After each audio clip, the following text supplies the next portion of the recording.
Hello students, अभ्यास series में आज का हमारा जो वीडियो है वो आधारित है material used in making substances पर। और ये टॉपिक बहुत ही इम्पॉर्टेंट है, आपको 2 से 3 क्वेश्चन इस टॉपिक पर मिल जाते हैं। तो आइए बढ़ते हैं क्वेश्चंस की तरफ। पहला क्वेश्चन है हार्ड सोप्स आर।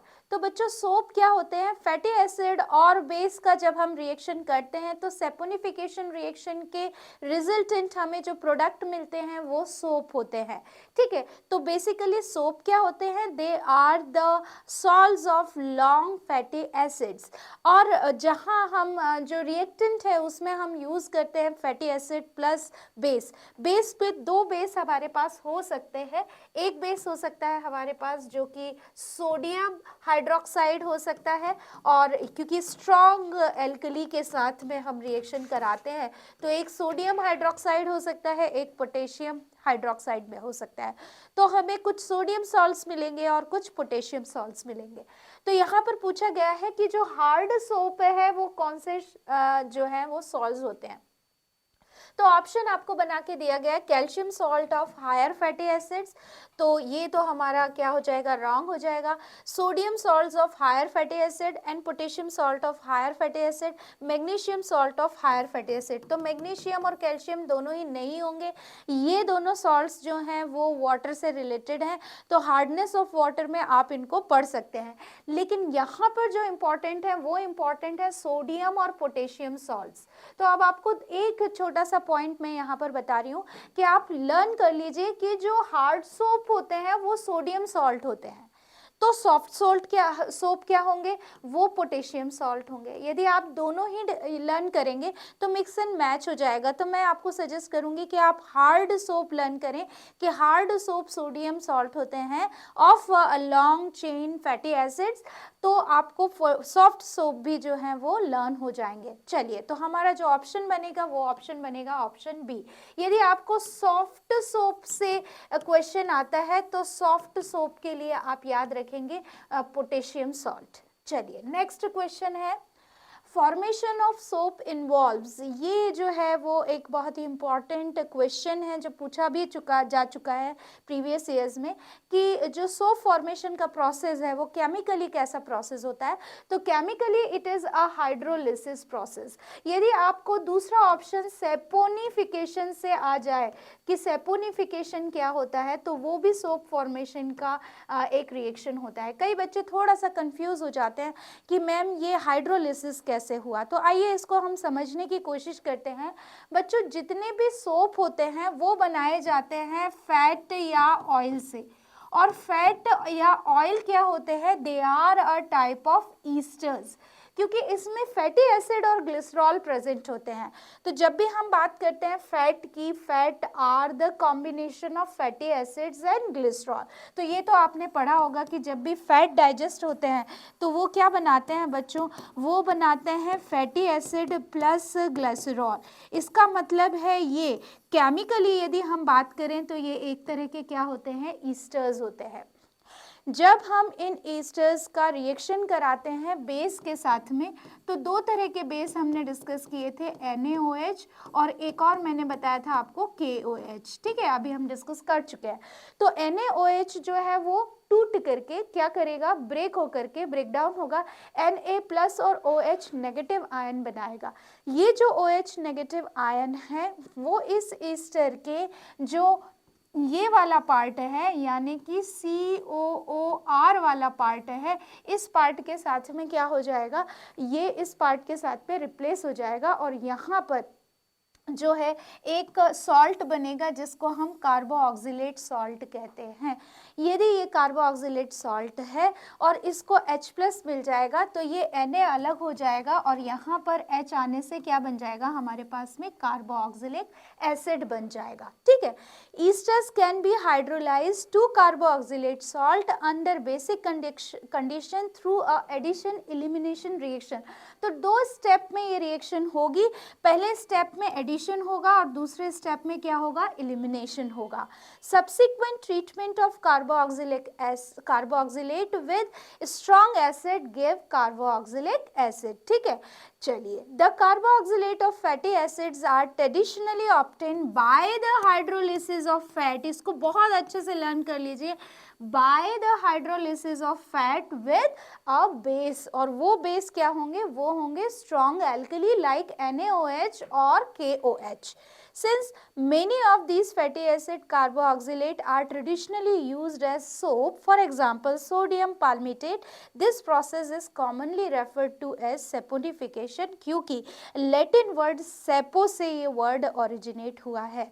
तो ये याद रखना है आपको कि जो सोप फॉर्मेशन का प्रोसेस होता है वो एक तरह का क्या है, हाइड्रोलिसिस का प्रोसेस होता है. अच्छा, ईस्टर्स क्या होते हैं बच्चों, ईस्टर का फॉर्मूला आपको पता है कि ईस्टर्स जो होते हैं वो RCOR होते हैं. तो यहाँ पर क्या होता है कि ये जो R वाला पार्ट है इसके साथ में ये जो हम NaOH ले रहे हैं ये OH जुड़ जाते हैं. अब सपोज यहाँ पर हमें क्या मिल जाएगा, यहाँ पर हमें मिल जाएगा ग्लिसरॉल, यहाँ पर हमें क्या मिल जाएगा, यहाँ पर हमें ग्लिसरॉल मिल जाएगा, और हमें मिल जाएंगे यहाँ पर जो है Na लग जाएगा, और हमें क्या मिल जाएंगे, कार्बोक्सिलेट मिल जाएंगे, सोडियम कार्बोक्सिलेट या पोटेशियम कार्बोक्सिलेट. तो ये क्या कहलाएंगे, ये सॉल्ट कहलाएंगे, और इस प्रोसेस को केमिकली हम क्या बोलेंगे, हाइड्रोलिसिस. चलिए आगे डिस्कस करते हैं. Next question, which gives white colour to soap. तो बहुत लर्निंग क्वेश्चन है. ZnO आपको वाइट कलर देता है सोप में, जो वाइट सोप होते हैं उनमें ZnO मिक्स होता है, तो लर्न कर लीजिए इसको. नेक्स्ट क्वेश्चन है, which one of the following is use to increase the weight of the soap. तो देखिए बच्चों, सोप भी एक तरह के मिक्सचर्स होते हैं, हालांकि केमिकल हमने उनको केमिकली बोला कि वो कार्बोक्सिलेट सॉल्ट होते हैं, सोडियम या पोटेशियम सॉल्ट, लेकिन उसके अंदर और भी चीज़ें मिक्स होती हैं, जैसे उसमें उसके बल्क को बढ़ाने के लिए सर्टेन सब्सटेंसेस ऐड किए जाते हैं, और वेट को बढ़ाने के लिए जो सब्सटेंसेस ऐड किए जाते हैं वो दोनों ही होते हैं, स्टार्च भी होता है और सोडियम कार्बोनेट भी होता है. तो हमारा ऑप्शन होगा ऑप्शन सी. अच्छा, कलर के लिए अलग अलग सब्सटेंस यूज़ होंगे, फ्लेवर के लिए अलग अलग सब्सटेंसेस यूज़ होंगे, उनकी क्वालिटी को चेंज करने के लिए अलग अलग सब्सटेंसेस यूज़ होते हैं सोप में. तो सोप भी एक तरह के क्या हैं, मिक्सचर्स हैं. चलिए आगे बढ़ते हैं. Next question, in a manufacture of glass the addition of MnO2. तो देखिए यहाँ पर आपको दिया हुआ है ग्लास से ये क्वेश्चन कि ग्लास में MnO2 कौन सा कलर देगा. तो हम सभी जानते हैं कि अलग अलग कलर्स के ग्लास होते हैं और इनका इस्तेमाल अलग अलग तरह से किया जाता है. MnO2 के लिए जो कलर देता है वो कलर देता है वॉयलेट. तो आपको मैं थोड़ा सा बता दूं कि यदि यहाँ पर आपको पर्पल भी ऑप्शन आता है तो पर्पल कलर के लिए भी आप MnO2 को लर्न करेंगे. ठीक है, चलिए नेक्स्ट क्वेश्चन है, ordinary glass is. Ordinary glass को हिंदी में हम बोलेंगे साधारण ग्लास. जो साधारण ग्लास होता है वो क्या होता है, तो साधारण ग्लास जिसको हम इन जनरल यूज़ करते हैं, जैसे कि हम उसको यूज़ करते हैं क्रॉकरी बनाने के लिए, नॉट माइक्रोवेव सेफ क्रॉकरी, जो सिंपल क्रॉकरी होती है उसको बनाने के लिए, जो हमारे घरों में विंडो होती हैं उनके दरवाजे बनाने के लिए जो इस्तेमाल किया जाता है ग्लास, वो ऑर्डिनरी ग्लास होता है. क्या ऑप्शन हमें दिया हुआ है, sodium silicate, borosilicate, sodium and calcium silicate. तो बच्चों आपको ध्यान रखना है कि जो ग्लास होता है वो सोडियम और कैल्शियम सिलिकेट होता है. वैसे ग्लास का कोई पर्टिकुलर फॉर्मूला नहीं होगा क्योंकि उसमें ग्रुप 1 ग्रुप 2 के बहुत सारे ऑक्साइड्स होते हैं. तो सोडियम किसको बिलोंग करता है बच्चों, सोडियम बिलोंग करता है ग्रुप 1 को, तो सोडियम ऑक्साइड्स होते हैं, और कैल्शियम बिलोंग करता है ग्रुप 2 को, कैल्शियम ऑक्साइड होते हैं, प्लस इसके साथ में सिलिकेट होते हैं, यानी सिलिका भी इसका जो है वो मेन कॉन्स्टिट्यूएंट होता है. तो हमारा ऑप्शन आएगा ऑप्शन सी. नेक्स्ट क्वेश्चन है, the principal constituent of Pyrex glass is. अच्छा बच्चों, ये जो पायरेक्स ग्लास होता है ये बोरोसिलिकेट ग्लास होता है, और ये जो है वो हम माइक्रोवेव जो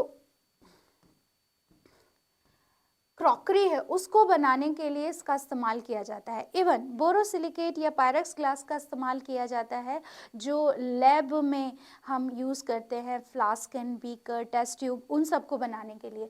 और उसका इम्पॉर्टेंट कॉन्स्टिट्यूएंट होता है बोरॉन।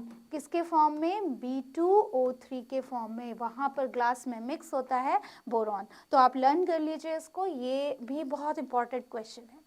नेक्स्ट क्वेश्चन है which glass has the highest percentage of lead. तो अभी हमने देखा कि बोरॉन ऐड कर देंगे तो पायरेक्स ग्लास बन जाएगा, लेड ऐड कर देंगे, लेड किस फॉर्म में? लेड ऑक्साइड के फॉर्म में यदि वहाँ पर प्रेजेंट है तो किस तरह का ग्लास बनेगा बच्चों? सोडा ग्लास तो हमने अभी कहा कि वो ऑर्डिनरी ग्लास है, तो बनेगा फ्लिंट ग्लास। और फ्लिंट ग्लास का इस्तेमाल किया जाता है ऑप्टिकल लेंसेज बनाने के लिए। ठीक है, तो ये क्वेश्चन भी आपसे पूछा गया था। और यदि आपको कंपोजिशन से क्वेश्चन आ जाए तो लेड प्रेजेंट होता है फ्लिंट ग्लास में। सेफ्टी ग्लासेस क्या होते हैं बच्चों? सेफ्टी ग्लासेस वो होते हैं जो कि सेफ्टी ग्लास बनाने के लिए यूज़ किया जाता है। तो इसमें तो कई सारी लेयर होती हैं जिसको हम ट्रांसपेरेंट ग्लू के साथ में चिपका देते हैं, और कई सारी लेयर यहाँ पर जब बन जाती हैं तो वो बुलेट प्रूफ ग्लास होता है। ठीक है, तो बुलेट प्रूफ कार को, बुलेट प्रूफ जैकेट्स को, इन सब को बनाने के लिए सेफ्टी ग्लास का इस्तेमाल किया जाता है। और पायरेक्स ग्लास में मैंने अभी आपको बताया कि बोरॉन प्रेजेंट होता है जिसका इस्तेमाल किया जाता है माइक्रोवेव सेफ जो है क्रॉकरी बनाने में। ठीक है, तो इसका आंसर होगा आपका option B, flint glass. Glass is soluble in, तो कई बार ये क्वेश्चन ट्विस्ट करके दे दिया जाता है, glass is soluble, glass the etching of glass is done by, या ग्लास जो है उस पर हम ग्लास पेंटिंग किससे कर सकते हैं। तो एक केमिकल का इस्तेमाल करते हैं यहाँ पर, ये केमिकल है आपका हाइड्रोजन फ्लोराइड। हाइड्रोजन फ्लोराइड का इस्तेमाल किया जाता है ग्लास को घोलने के लिए या ग्लास पर इचिंग करने के लिए, ग्लास पेंटिंग करने के लिए। ठीक है, नेक्स्ट क्वेश्चन है हमारा, सिलिका ग्लास इज। तो बच्चों देखो इसमें सिलिका आ गया है तो बहुत ज़्यादा टेंशन नहीं लेना है, आपको शब्दों पर ध्यान देना है। सिलिका मतलब SiO2, तो प्योर SiO2 जो होता है वो सिलिका ग्लास होता है। तो ये सारे क्वेश्चंस जो हैं बहुत महत्वपूर्ण हैं, पढ़ते रहिए। यदि कोई डाउट आता है तो उसको कमेंट सेक्शन में ज़रूर लिखिए। ठीक है, आपके जो डाउट्स हैं उनका आंसर आपको मिल जाएगा। पढ़ते रहिए, रिवाइज करते रहिए। All the very best.